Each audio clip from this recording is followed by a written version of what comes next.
আগে আমরা কতদিন ভোট দিই নাই মনে আছে? মনে নাই, ভুলে গেছি, তাই না? দীর্ঘদিন আমরা ভোট দিতে পারি না। এই ভোট যেন আমরা দিতে পারি সেই জন্য আমরা লড়াই করতে করতে করতে করতে অনেক রক্ত, অনেক ত্যাগ, তিতিক্ষা সব কিছুর পরে আমরা আজকে এইখানে আসছি। টিভিতে দেখছেন না, জুলাইতে 5ই আগস্ট নাম শুনছেন? অনেক লোক মারা গেছে, যেমন মুক্তিযুদ্ধের সময় মারা গেছিল সেরকম অনেক বাচ্চারা মারা গেছে। সমস্ত লড়াই ছিল এই হচ্ছে আজকে ভোট হবে, এই একটা ভোটের আশায় মানুষ ভোট দিতে পারবে, আমরা আমাদের স্বাধীন মতো কথা বলতে পারবো, আমরা যা চাই সেটা আমরা বলবো। একটা সময় ছিল কি কথা বলা যেত না, স্বাধীনভাবে আমরা যেটা বলতে চেতাম সেটা আমরা বলতে পারতাম না, আমাদের মুখ বন্ধ হয়ে গেছিল। আমরা অনেকে ফেসবুক চালান, ফেসবুকে পোস্ট দিয়ে পোস্ট ডিলিট করতে হতো, বাড়িতে ধরে নিয়ে যাবে। আপনাদের এলাকায় অনেক ছেলে পেলে আছে যারা রাত্রে বাড়িতে ঘুমাইতে পারে নাই, আছে না? আছে না? সত্যি কথা বলেন, আছে? তারা ঘুমাইতে পারে নাই, বাড়ি আসতে পারে নাই, মারও অপেক্ষা করছে, বউরও অপেক্ষা করছে, আসতে পারে না। অনেক ছেলে পেলে আছে গুম হয়ে গেছে, আমরা জানি না কোথায় গেছে। এরকম আছে না? টিভিতে দেখছেন না?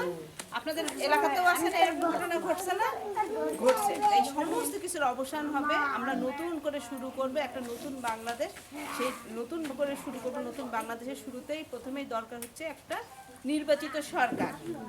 সেই নির্বাচিত সরকারের জন্যই প্রথমেই হবে হচ্ছে নির্বাচন। এই নির্বাচনটা কয় তারিখে? 12 তারিখে। আর 12 তারিখ কয়দিন পর?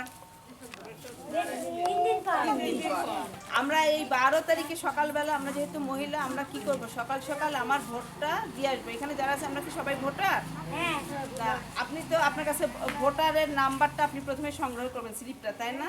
দিয়ে যাক, আর আপনি নিজ দায়িত্বে সংগ্রহ করেন, আপনি আগে সংগ্রহ করবেন, করে আপনি যাবেন ভোট দিতে। আপনাকে কি কাজ করতে হবে? হয় আগের দিন রান্নাটা করে রাখতে হবে, নতুবা সকালবেলা চা পানি খেয়ে আপনি আপনার বাড়ির লোকজন নিয়ে আপনি ভোট দিতে ভোট সেন্টারে যাবেন, তাই না? আর আজকে থেকে, এখন থেকে এই পর্যন্ত যা করছেন, আজকে থেকে এখন পর্যন্ত যতক্ষণ ভোটের রেজাল্ট ঘোষণা হয় না ততক্ষণ পর্যন্ত আমরা কি সবাই মুসলমান? তো নামাজের বিছানায় আমরা দোয়া করবো যেন একজন যোগ্য লোক আমাদের পথ প্রদর্শক হয়, তাই না? একজন যোগ্য লোক আমাদের দেশের হালটা ধরে। আচ্ছা, এবার আসি, আমরা যাবো এবং ভোটটা দিয়ে আসবো। যোগ্য লোক যখন আমরা বলবো তখন আমরা দেখতেছি যে টিভিতে বা